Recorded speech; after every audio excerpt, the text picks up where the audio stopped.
বিসমিল্লাহির রহমানির রহিম। নুরানি জ্ঞান চ্যানেল থেকে সবাইকে জানাই ভক্তিপূর্ণ সালাম। আসসালামু আলাইকুম। আজকে আমি আলোচনা করব ইসলামের তখতে অধিরোহণ। হে কালের সাক্ষী বাদশাহ, উমাইয়া খেলাফতের আমলে কারবালা প্রান্তরে আহলে বায়াতের নিধন যজ্ঞকে কেন্দ্র করিয়া ইসলামের আকাশে যে দুর্যোগ ঘনীভূত হইতে শুরু করিয়াছিল, আব্বাসীয় খেলাফতের আমলে তাহা প্রচণ্ড ঝড়ের রূপ ধারণ করে।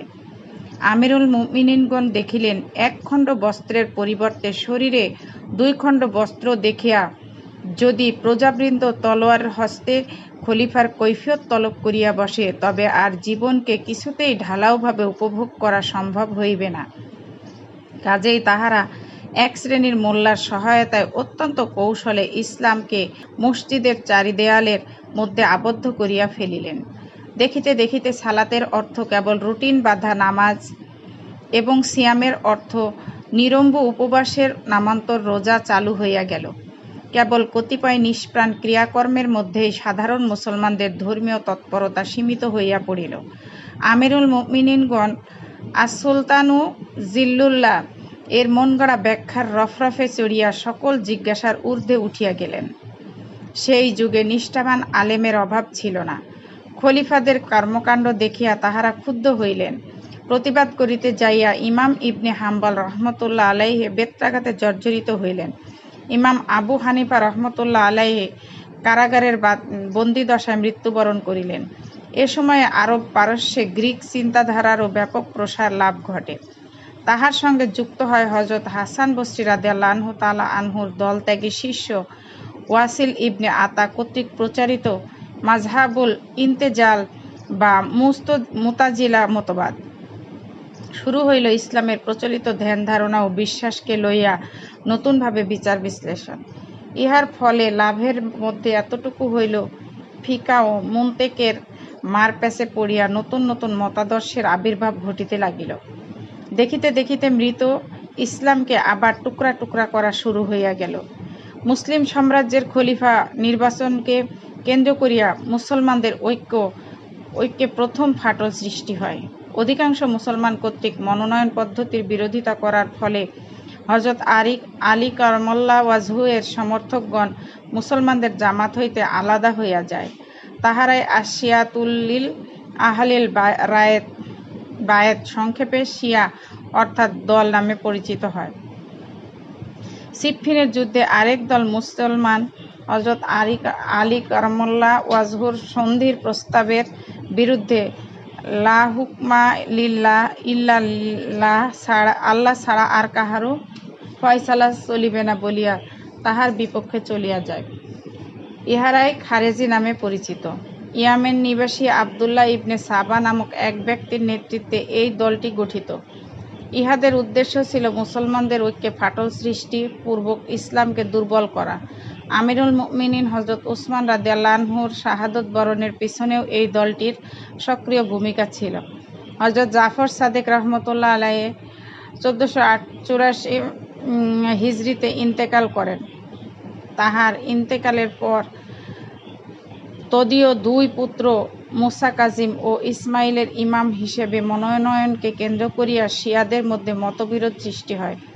ধর্ম সংক্রান্ত কতিপয় প্রচলিত বিধানের দার্শনিক ব্যাখ্যা লইয়া ওই সময়ে তাহাদের মধ্যে অন্তর্বিরোধ চলিতেছিল। তাহাও আসিয়া মনোনয়ন বিতর্কের সঙ্গে যুক্ত হয়। ফলে শিয়াগণ অতি অল্পকালের মধ্যেই ইসনা আশারিয়া, ইসমাইলিয়া ও জায়েদিয়া নামে 3টি পৃথক দলে বিভাগ হইয়া যায়।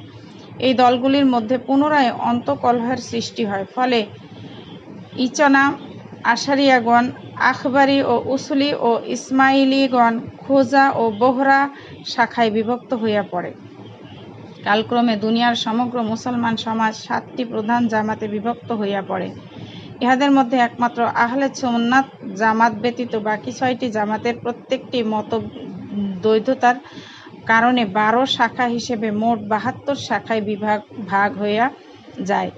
এই 7টি প্রধান জামাতের নাম হইল আহলে সুন্নাত, রাফেজিয়া, কাদেরিয়া, খারিজিয়া, জাবারিয়া, জাহামিয়া ও মুরজিয়া। নিম্নে ইহাদের শাখাগুলির নাম উল্লিখিত হইল। প্রথমত আহলে সুন্নাত আল জামাত 4 ইমামের অনুসারীগণ, দ্বিতীয়ত রাফেজিয়া জামাত, আলবিয়া ও আবাদিয়া, সুয়াইবিয়া, জায়েদিয়া, এহসাকিয়া, আব্বাসিয়া, ইমামিয়া, নারিসিয়া, তানাসুখিয়া, লায়েনিয়া, রাজিয়া, মুর্তজিয়া। তৃতীয়ত খারিজিয়া জামাত, আজরাকিয়া, রেয়াজিয়া, সালাবিয়া, জাজিমিয়া, খালফিয়া, কুজিয়া, কানজিয়া, মুতাজিলা, মাইমুনিয়া, মহকামিয়া, সিরাজিয়া, আখনাসিয়া। চতুর্থত জাবারিয়া জামাত, মুস্তারিয়া, আফআলিয়া, মাইয়া, তারিকায়ে বখতিয়া, কাসলানিয়া, হাবিবিয়া, খাউফিয়া, ফিকরিয়া, হাসাবিয়া, হুজ্জাতিয়া। পঞ্চমত কাদরিয়া জামাত, আহাদিয়া, সানাবিয়া, কায়সানিয়া, শাইতানিয়া, শারিকিয়া, ওয়াহমিয়া, নাকেসিয়া, মোতাবিরিয়া, কাসেতিয়া, নিজামিয়া, মোতাওয়াল্লেফিয়া।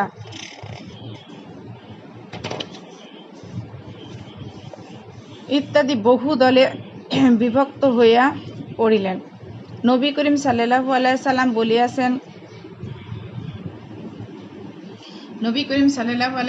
বলিয়াছেন, দুনিয়ার সমগ্র সমাজ একটি ইমারত সদৃশ।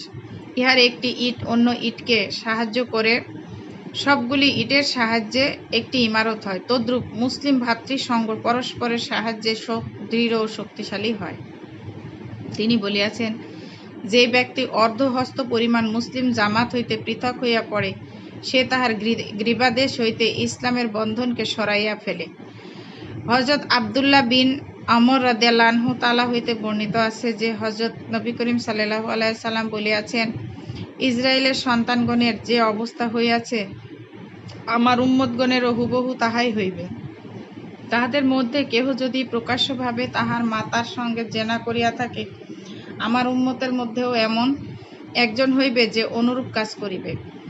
ইসরায়েলের সন্তানগণ 72 শ্রেণীতে বিভক্ত হইয়াছিল, আর আমার উম্মতগণ 73 শ্রেণীতে বিভক্ত হইবে। তার মধ্যে এক শ্রেণী ব্যতীত সকলেই নরকবাসী হইবে।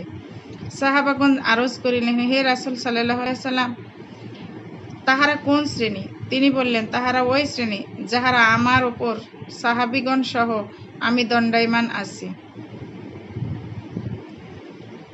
জাহাপনা, এখন আপনি ইসলামের আকারে যাহা দেখিতেছেন, তাহাকে ইসলামের মমি বলিলে অত্যুক্তি হইবে না। এই ইসলামের সুবিধা এই যে, ইহাকে যেমন খুশি তেমন নাড়াচাড়া করা যায়, যেমন খুশি তেমন পরিবর্তন করা যায়। প্রয়োজন মতো শিরের জায়গায় চরণের জায়গায় শির স্থানান্তরের সুবিধাও ইহাতে রহিয়াছে, এবং ঢালাওভাবে তাহা করাও হইতেছে। ইহার ফলশ্রুতিতে খণ্ডিত মুসলিম জামাত আরও তাহারা এইরূপ হইবে বলিয়া তিনি আঙ্গুলিসমূহকে পৃথক করিয়া দেখাইলেন। হযরত আব্দুল্লাহ বিন আমর রাদিয়াল্লাহু আনহু তাআলা বলেন,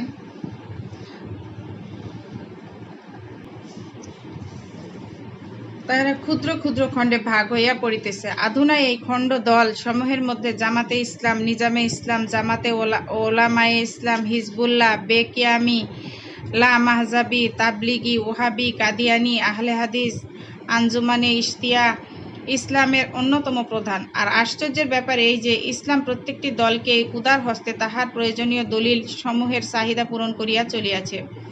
কেবল তাহাই নহে, এই ইসলামের দলিলের ভাণ্ডার এতই বিশাল যে, দলাদলির দলিল ছাড়াও আপনি যদি কারণের ন্যায় স্বর্ণ ভাণ্ডার গড়িয়া তুলিতে চাহেন, ইহার ভিতর তাহার দলিলও পাইবেন।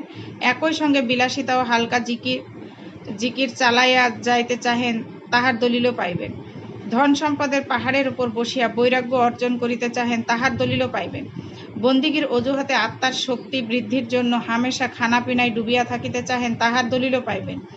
মজলিসের ধরন অনুযায়ী বেশ ও ভোল পাল্টাইয়া শরীয়ত ও মারেফত দুটিকেই ঠিক রাখিতে চাহেন, তাহার দলিলও পাইবেন। মোট কথা, জীবনকে ঢালাওভাবে উপভোগের উপযোগী সব রকম দলিলই এই ইসলামের ভাণ্ডারে মজুত রহিয়াছে।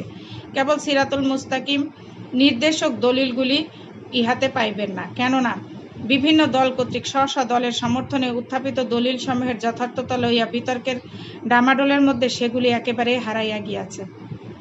ইসলামকে লইয়া মোল্লাদের এই টানাহেঁচড়ার বিরুদ্ধে একদা বিশিষ্ট চিন্তাবিদ আল্লামা ইকবাল বজ্রকণ্ঠে আওয়াজ তুলিয়াছেন, কিন্তু তাহার গোড়ামির দুর্ভেদ্য প্রাচীরের বাধাপ্রাপ্ত হইয়া তাহার শূন্যে মিলাইয়া গিয়াছে। তিনি ছাড়া যুগে যুগে আরও অনেক মহাত্মা ইসলামকে তাহার সনাতন আসনে পুনঃপ্রতিষ্ঠিত করার জন্য আপ্রাণ চেষ্টা চালাইয়াছিলেন, কিন্তু মোল্লাদের দাপটে তাহাদের সকলকেই কর্মক্ষেত্র হইতে পতিতা গুটাইতে হইতেছে। এই ব্যর্থতার গ্লানি বুকে চাপিয়া ইসলাম আজও মোল্লাদের কড়া পাহারায় মুক্তির প্রহর গুনিতেছে। ইসলামের এই বন্দিদশার সুযোগে সমাজের সর্বস্তরে কেবল আবর্জনার পুঞ্জীভূত হইতেছে। রত্ন যে একেবারেই নাই এমন নহে, তবে তাহার সংখ্যা এতই নগণ্য যে আবর্জনার বিশাল পাহাড়ের মধ্যে তাহাদের পরিচয় একেবারেই ঢাকা পড়িয়া গিয়াছে।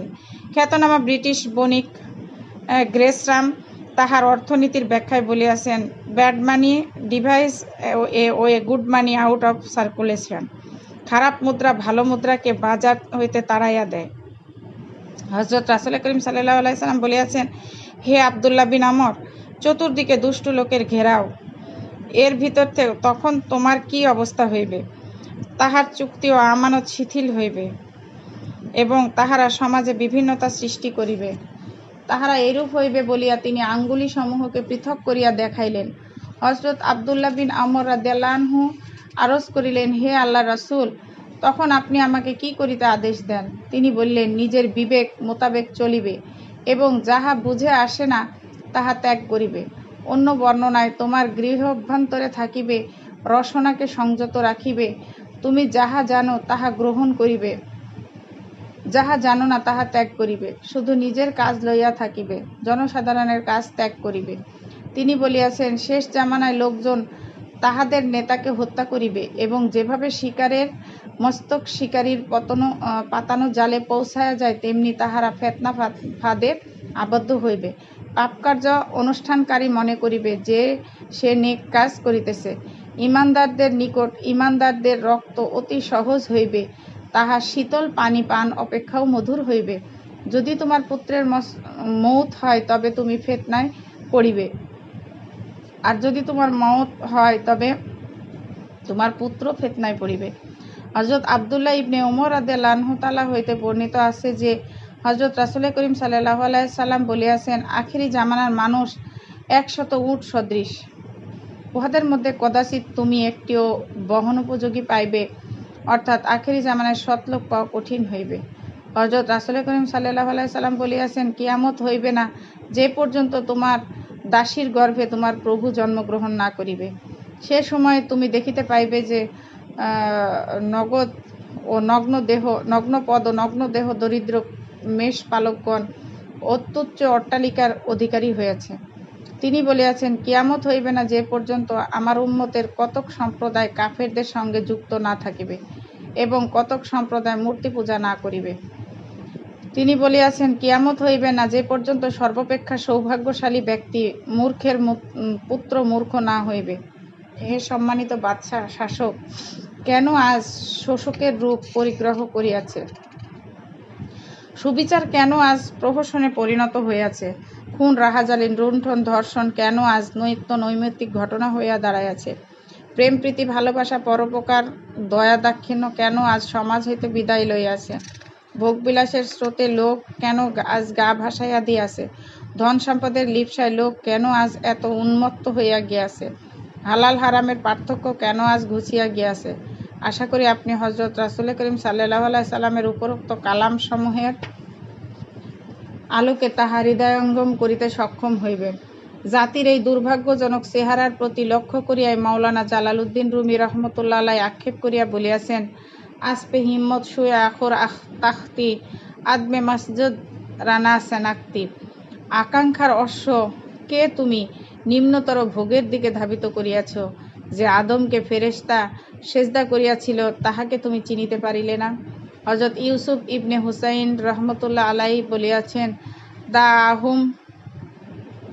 দাহুম বেলুতি ফিহি কাআন্নাহু মুহতাজুন।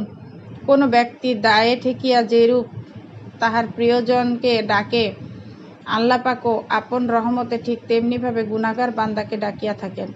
আল্লাহ রাব্বুল আলামিন তাওরাতে বলিয়াছেন, ফাসাওয়াকনাহুম ফালাম তুষাক্কু জাম্মার না কুম আলাম সারকুসু ওয়া, আমি তোমাদিগকে আমার সঙ্গে আন্তরিক প্রেম করিতে বলিলাম, কিন্তু তোমরা সাড়া দিলে না।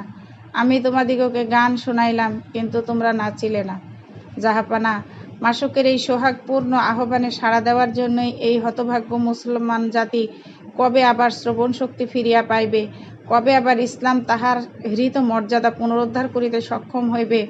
এদিকে যে অসহায়া বেদুইন পত্নী রাত্রির অন্ধকারে বিজন মরুপ্রান্তরে প্রসব যন্ত্রণায় কাতরাইতেছে, এদিকে যে পীড়িত ছাগ শিশুটি সন্ধ্যা ঘনাইয়ামান হইতে দেখিয়া নির্জন ফোরাতের তীরে একলাটি ছটফট করিতেছে। আমিন।